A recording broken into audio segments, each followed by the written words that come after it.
The Last to Drown by Noelle Ihli centers on Kaya, a 30-year-old grieving widow who embarks on an 84-mile, 5-day all-women's whitewater rafting expedition down the treacherous Salmon River, surrounded by towering, inescapable 30-story basalt canyon walls with zero cellular reception or access to the outside world.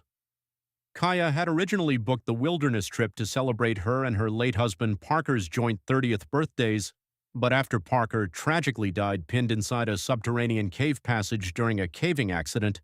Kaya chooses to go on the trip alone, paralyzed by crippling grief, survivor's guilt, and persistent passive suicidal thoughts. Joining a group of strangers and professional river guides, Kaya settles into the rhythm of rowing through fierce rapids and camping on sandbars along the shore, but on the very first night around the campfire, a guest recounts the chilling true crime history of Camas Creek, an infamous spot along their river route where, exactly 7 years earlier, an unhinged river guide brutally slaughtered 15 sleeping rafters before his body was eventually swept downstream and recovered.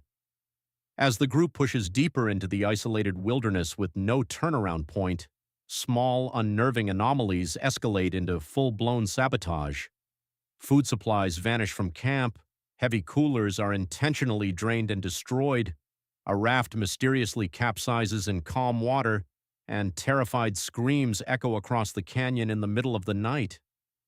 Kaya quickly realizes that these disruptions are not coincidental wilderness mishaps, but rather a calculated reenactment of the horrific Camas Creek massacre from 7 years prior, meaning someone within their group, whether a trusted guide harboring a dark past or a seemingly innocent guest operating under a false identity, is deliberately utilizing the canyon's inescapable geography to hunt them down one by one.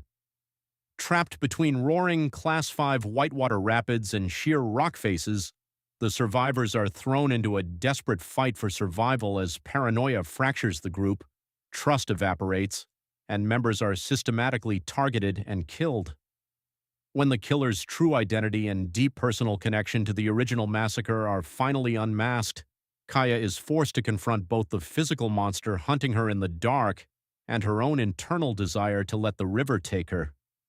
Pushed to her absolute limits, Kaya taps into an unexpected fierce instinct to live, utilizing her surroundings and knowledge of the river to outsmart and violently overpower the killer in a harrowing final confrontation, emerging from the wilderness not only as a survivor of the canyon, but having finally conquered the overwhelming darkness of her grief to choose a future for herself.